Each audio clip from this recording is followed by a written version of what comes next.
Shalom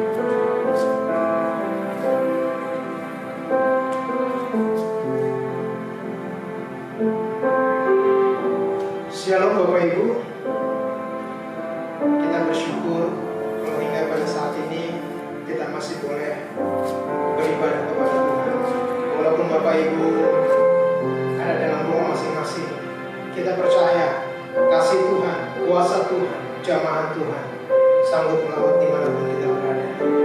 Kita akan siapkan hati kita akan mulai ibadah ini. Kita akan naikkan satu pujian. Semusik berlalu, namun kasih Tuhan selalu tetap memelihara kita. Mari kita angkat pujian.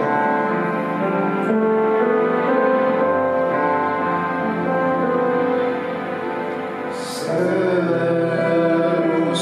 berlalu, namun Kau selalu meliharaku. Kasih dan setiamu tak pernah layu di hidupku. Di luas dari samudera, kebaikan-Mu Bapa takkan habis di hidupku. Lebih tinggi dari cakrawala, tak terbatas kasih-Mu. Sungguh ku bersyukur. Mari kita naikkan pujian kita.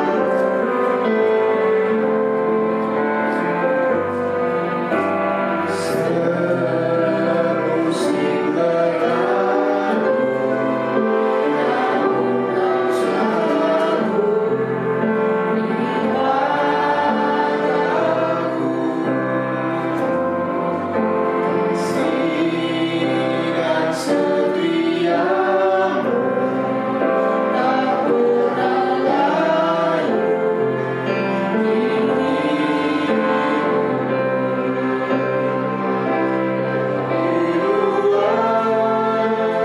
dari samudera, kebaikan-Mu Bapa takkan habis di hidupku. Lebih tinggi dari cakrawala, tak terbatas luas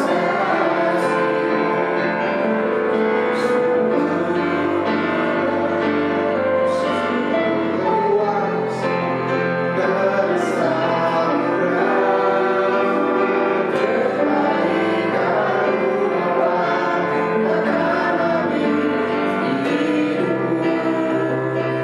Lebih tinggi dari cakrawala,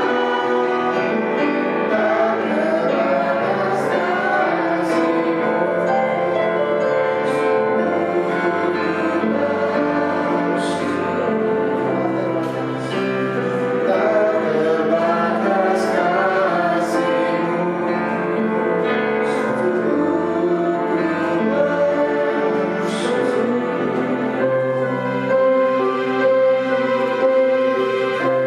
Mari kita sambut. Bapa dalam surga, sungguh kami bersyukur Tuhan buat kasih setia Tuhan, pemeliharaan Tuhan yang begitu ajaib dalam kehidupan kami. Engkau Allah yang tidak pernah meninggalkan kami, bahkan Engkau tidak pernah membiarkan kami Tuhan. Dalam keadaan apapun Tuhan, Engkau selalu ada buat kami. Dan kami sungguh merasakan tangan Allah yang kuat itu sungguh menopang kami, sehingga boleh hingga pada saat pagi ini Tuhan, kami masih boleh beribadah kepada Tuhan.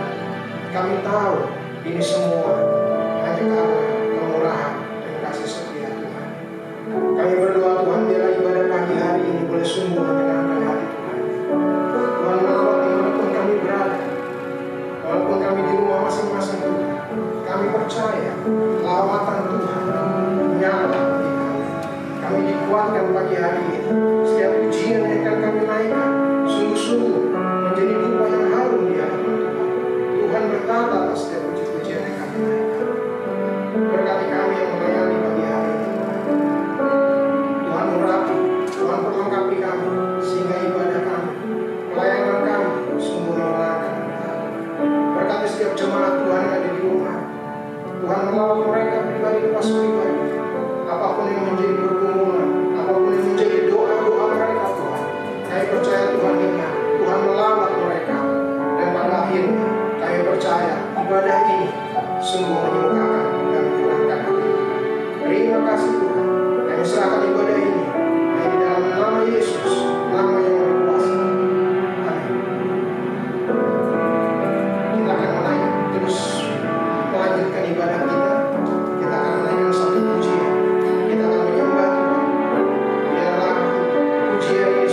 Terima kasih Tuhan, terima kasih.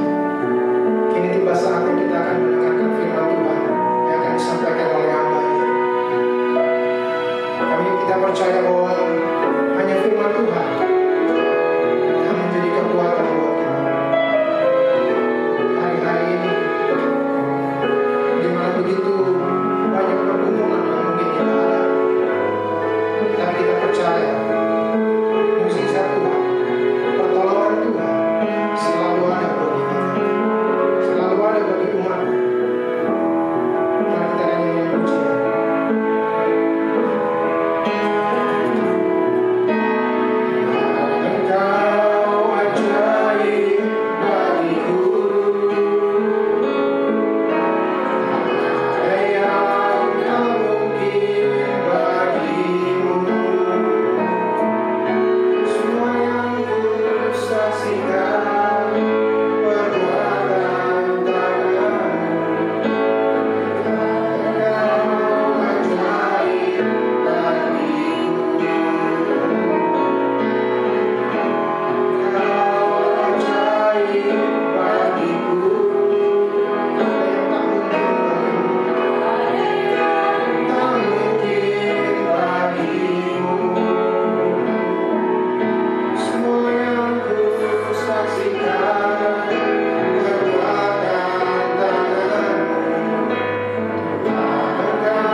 Bapak Ibu yang dikasihi oleh Tuhan Yesus Kristus, pada pagi hari ini kita akan sama-sama mendengarkan firman Tuhan.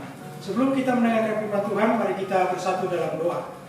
Segala puji, hormat, syukur kami naikkan di hadapan hadirat-Mu pada pagi hari ini untuk kasih dan anugerah-Mu, sehingga Engkau memberikan kesempatan yang indah kepada kami untuk ada di hadirat-Mu, memuji, memuliakan, dan mendengarkan firman-Mu. Saat ini Tuhan, kami akan menenangkan hati kami dan mengarahkan pikiran kami, hati kami tertuju kepada kebenaran firman. Oleh karena itu Tuhan, kuasailah hati kami, kuasailah pikiran kami, biarlah hari ini kami boleh fokus kepada kebenaran firman. Hamba-Mu yang sederhana ini Tuhan, kuduskan, sucikan layakan Hamba-Mu, sehingga Hamba boleh menyampaikan firman-Mu dengan pertolongan dan otoritas daripada Tuhan sendiri. Terima kasih Tuhan, berbicaralah kepada kami, karena kami siap untuk mendengarkan firman-Mu. Di dalam nama Tuhan Yesus Kristus kami berdoa, amin. Bapak Ibu yang dikasihi dalam nama Tuhan Yesus Kristus, pada pagi hari ini kita akan sama-sama membuka Alkitab kita dari Kolose pasalnya yang pertama ayat 9 sampai ayat yang ke-14. Saya tidak akan membacakan kepada Bapak Ibu karena itu akan menjadi lama, tapi saya akan langsung kepada bahasan kita pada pagi hari ini. Kita akan bersama-sama belajar dari kebenaran firman Tuhan yang saya akan memberi satu tema, yaitu maunya Tuhan. Tapi sebelum saya sampaikan firman Tuhan ini, saya akan menyanyikan sebuah lagu buat kita. Ya, lagunya seperti ini. Kalau kita nyanyikan, sering kita nyanyikan lagu ini. Kata-katanya kira-kira seperti begini. Suka-sukamu Tuhan, suka-sukamu Tuhan, suka-sukamu Tuhan, suka-sukamu Tuhan. Kira-kira begitu sampai selanjutnya. Lagu ini sangat menyenangkan ketika kita menyenangkan. Tapi kalau lagu ini hanya sebuah nyanyian, tetapi bukan keluar dari hati kita. Dan hari ini kita akan sama-sama, apa sih maunya Tuhan di dalam kehidupan kita, di dalam situasi yang sedang terjadi saat ini. Mari kita baca di ayat yang ke-9 dikatakan begini. Sebab itu sejak waktu kami mendengarnya, kami tidak berhenti-hentinya berdoa untuk kamu. Kami meminta supaya kamu menerima segala hikmat dan pengertian yang benar untuk mengetahui kehendak Tuhan dengan sempurna. Bagaimana kita mengenal kehendak Tuhan di dalam kehidupan kita, di dalam menghadapi situasi saat ini? Mungkin persoalan yang dihadapi oleh jemaat Kolose dengan kita saat ini sangat berbeda. Karena jemaat Kolose menghadapi masalah juga, tetapi masalahnya berbeda. Mereka menghadapi pengajaran gnostik yang saat itu. Dan ketika Paulus menulis surat ini, Paulus dia tidak sedang ada di suatu rumah atau suatu tempat yang indah, tetapi dia sedang ada di penjara. Tetapi dia menyampaikan apa kehendak Tuhan di balik dia ada di penjara dan di balik jemaat yang ada di Kolose pada saat itu. Itulah sebabnya Paulus menyampaikan pesan itu kepada kita ini. Apa kehendak Tuhan? Sehingga Tuhan mengizinkan peristiwa, masalah atau kejadian yang sedang kita hadapi hari ini. Kita akan melihat ternyata Tuhan inginkan bagi kita itu adalah mulai mengubah paradigma kita. Maka mulai dari pikiran kita, apa yang kita mau rubah, apa kehendak Tuhan terhadap diri kita. Selama ini mungkin kita berpikir, apa kehendak saya terhadap diri saya. Itulah sebabnya mendorong kita untuk berpikir apa? Sering khawatir, sering takut dengan hidup kita karena kita tidak mampu menghadapi kenyataan yang ada di depan kita. Menakutkan bagi kita. Sehingga apa? Sehingga kita tidak bisa keluar dari masalah itu. Kita terus dihantui. Ketika kita ingin melakukan sesuatu untuk keluar dari masalah itu, kita takut untuk melakukannya. Kita khawatir untuk melakukannya. Kenapa? Karena kita takut jangan-jangan ketika aku melakukan ini, maka akan menimbulkan masalah yang baru. Itu yang kita hadapi hari ini. Tetapi kalau kita mengubah paradigma kita, apa maunya Tuhan bagiku? Apa yang Tuhan kehendaki bagiku? Itulah sebabnya di ayat yang ke-9 yang terakhir itu, untuk mengetahui kehendak Tuhan dengan sempurna. Perlu pengertian, pengetahuan yang benar yang dari Tuhan. Pengertian, pengetahuan yang daripada Tuhan. Kenapa sih itu? Hari ini kita akan belajar. Yang pertama adalah, apa sih maunya Tuhan bagi kita? Di ayat yang 10 dikatakan begini, sehingga hidupmu di hadapannya serta berkenan kepadanya dalam segala hal, dan kamu memberi buah dan segala pekerjaan yang baik dan bertumbuh di dalam pengetahuan yang benar tentang Allah. Ini bicara tentang apa? Pekerjaan yang baik. Ketika kita menghadapi sebuah situasi, bukan hanya kita tinggal berdiam diri, tetapi ada sebuah tindakan, ada sebuah langkah yang harus kita ambil. Yaitu apa? Melakukan kebaikan. Berbuat baik, menghasilkan buah yang baik. Memberi buah dalam segala pekerjaan yang baik. Apa pekerjaan bicara tentang buah? Bicara tentang buah itu bicara tentang buah hal. Yang pertama adalah bicara tentang apa? Bicara tentang perubahan karakter bagi kita. Jadi sebuah masalah bagi kita itu, atau suatu kejadian bagi kita itu, ada sesuatu yang Tuhan kerjakan bagi kita. Yaitu apa?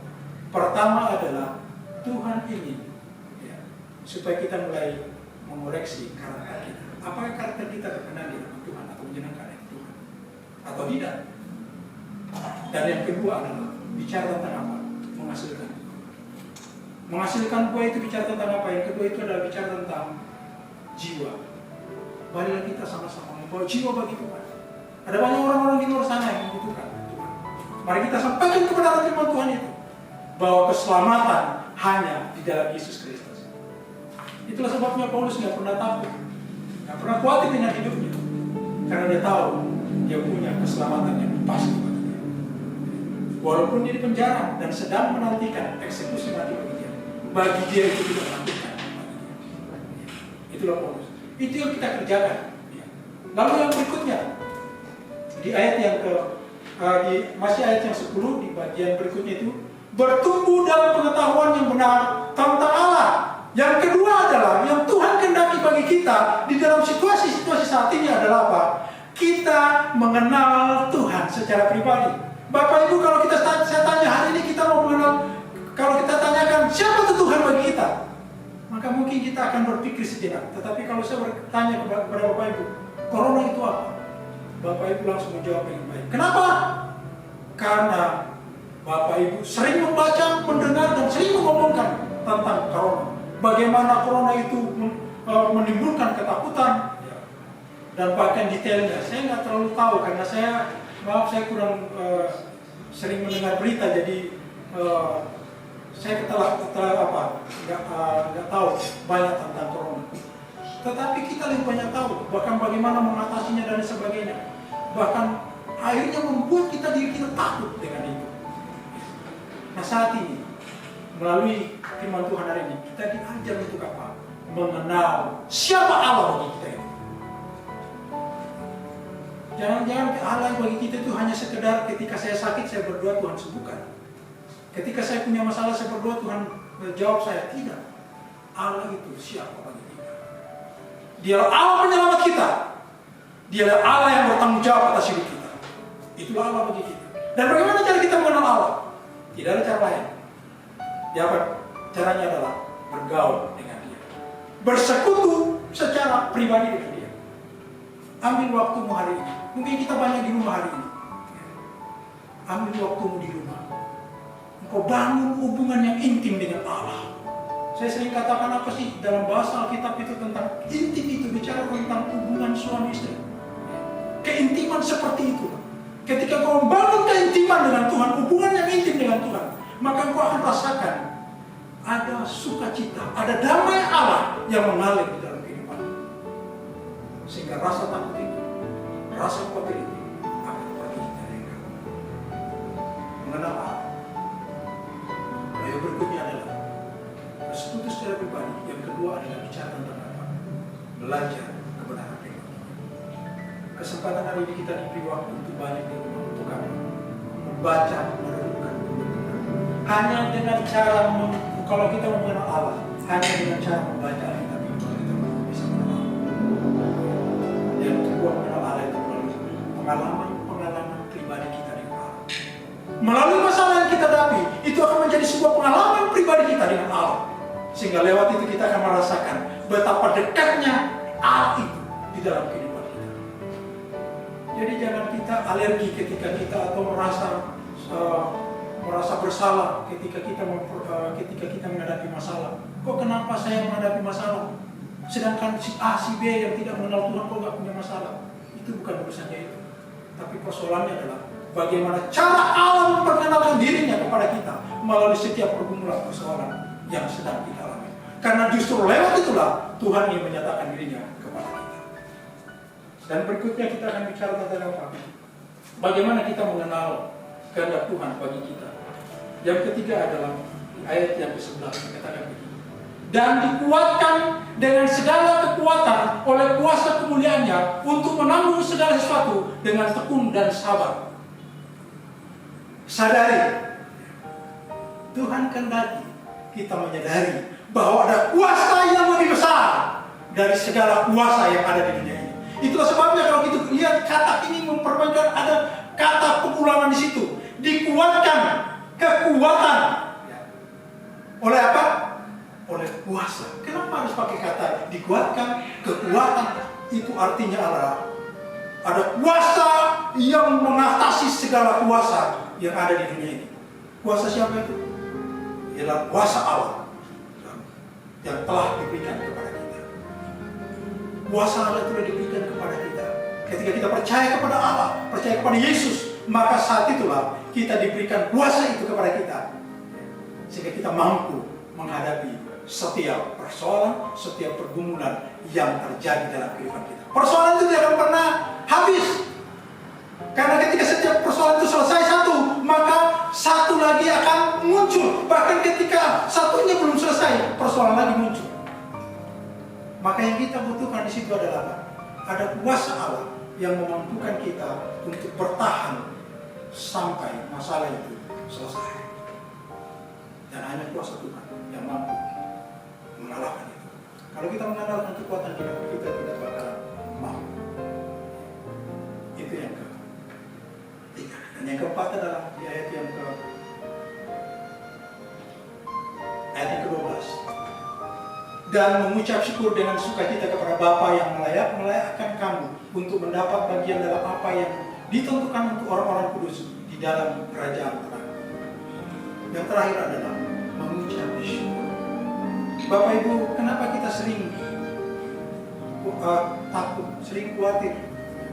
Karena persoalan yang kita selalu syukuri itu adalah tentang kebutuhan jasmani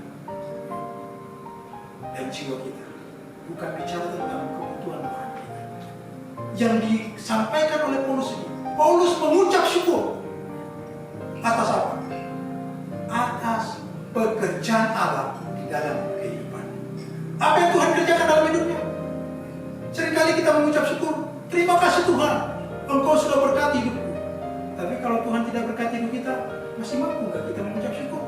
Ketika kita sakit, lalu kita berdoa kepada Tuhan, tapi ternyata kita nggak sembuh, mampu nggak kita mengucap syukur? Tetapi kalau kita mengucap syukur atas pekerjaan Tuhan, ketika kita sakit pun kita berdoa dan kita belum disembuhkan oleh Tuhan, kita tetap bersuka cita. Karena dasar kita bukan apa yang aku alami, tetapi apa yang Tuhan sudah kerjakan di dalam hidupku. Kalau kita hanya mampu mengucap syukur apa yang aku alami, itu hanya sebatas. Ketika itu kita tidak alami, maka kita tidak bisa mengucap syukur. Apa sih yang Tuhan sudah kerjakan dalam kehidupan kita? Di ayat 12 dikatakan apa? Dengan sukacita kepada Bapa yang melayakkan kamu untuk mendapat bagian dalam apa yang ditentukan untuk orang-orang kudus di dalam kerajaan Allah. Menjadi ada warisnya. Pewaris. Apa yang dimiliki Bapa itu juga akan diberikan kepada kita. Mengucap syukur. Banyak orang khawatir akan hidupnya. Jangan-jangan melalui corona ini saya meninggal gitu kan, atau mati gitu. Akhirnya itu akan mematikan bagi dia, menakutkan bagi dia.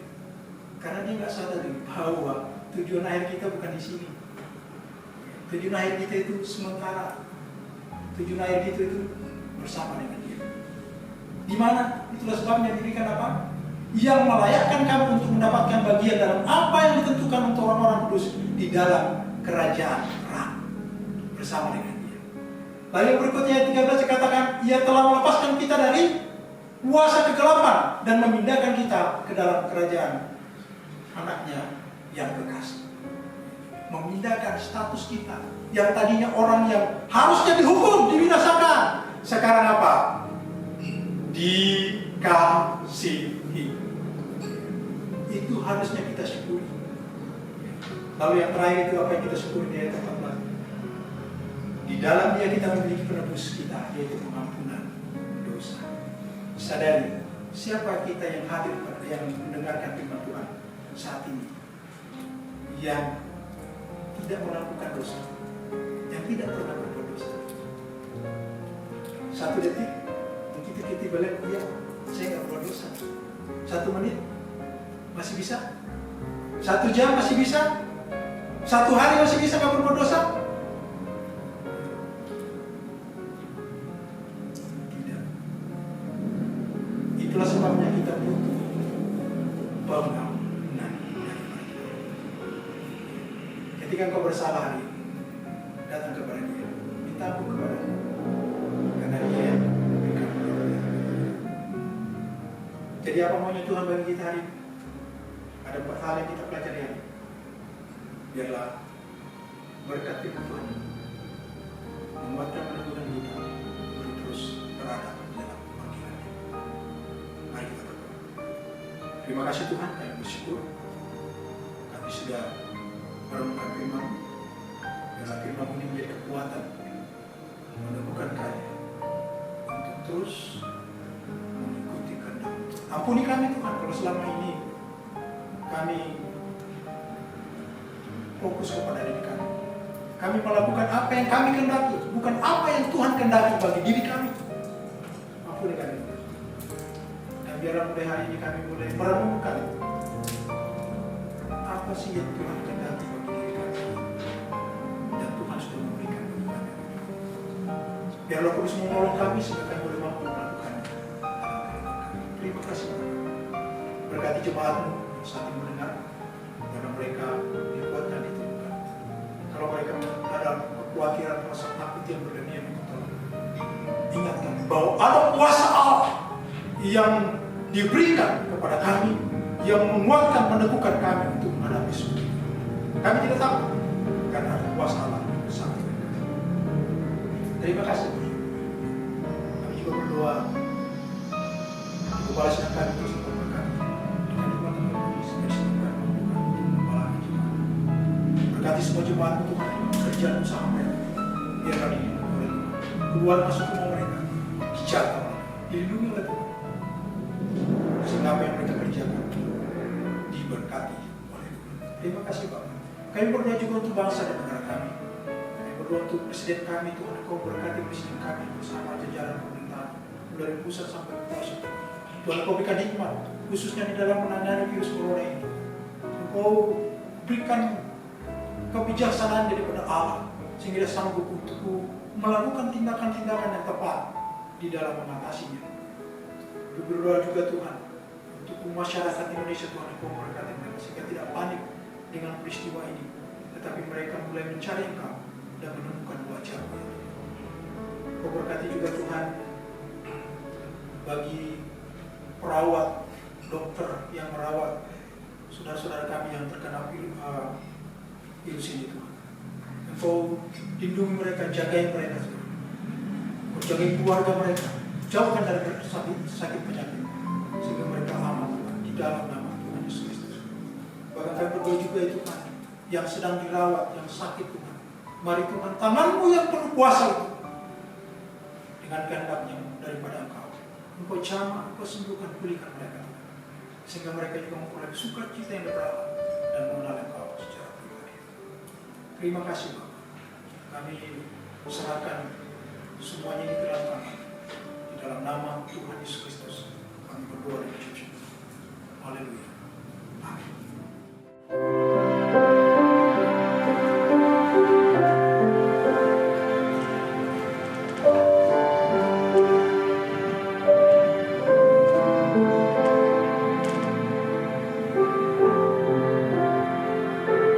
Tiba saatnya kita akan memberikan persembahan yang terbaik.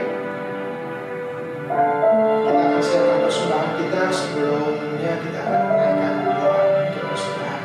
Bapa dalam surga, kami bersyukur untuk firman Tuhan yang boleh kami dengar. Kami percaya firman-Mu itu sungguh kekuatan bagi hidup kami. Kami bersyukur Tuhan untuk pemeliharaan Tuhan yang ajaib, untuk berkat-berkat Tuhan yang sudah kami terima. Kalau sebentar kami akan memberikan menyukakan hati Tuhan. Tuhan berkati setiap anak-anak Tuhan yang dipercaya untuk mengelola persembahan. Berikan hikmat oleh Tuhan sehingga semuanya boleh dipergunakan untuk kemuliaan bagi nama Tuhan. Terima kasih Tuhan, terima kasih. Kami mau memberi yang terbaik bagi Tuhan dengan mengucapkan syukur. Dalam nama Yesus kami berdoa dan bersyukur. Sambil kantong persembahan dijalankan di rumah Bapak Ibu, kita akan menyanyi sebuah pujian bila tepat keras melanda hidup.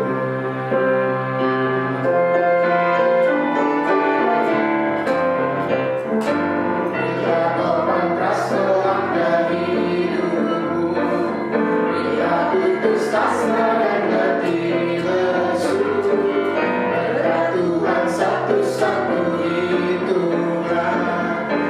Niscaya kagum oleh kasih, berkat Tuhan hari itulah. Kau akan kagum oleh kasih-Nya, berkat Tuhan hari itulah. Kau niscaya kagum oleh kasih-Nya.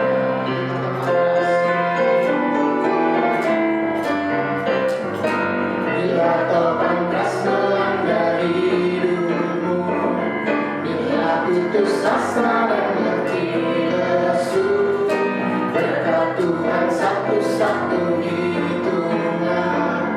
Kau niscaya kagum oleh kasih-Nya, berkat Tuhan hari itulah. Kau akan kagum oleh kasih-Nya, berkat Tuhan hari itulah.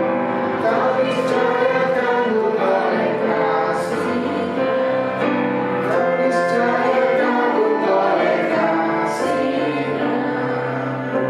Terima kasih. Tuhan memberkati persembahan Bapak Ibu, saudara sekalian.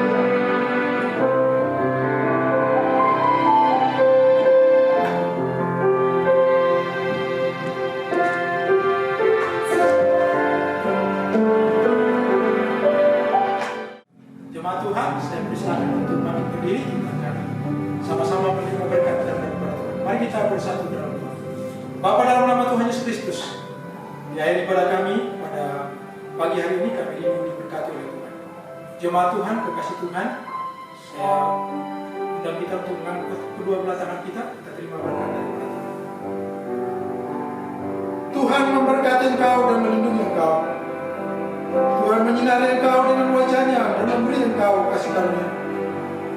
Tuhan menghadapkan wajah-Nya kepadamu dan memberi engkau damai sejahtera.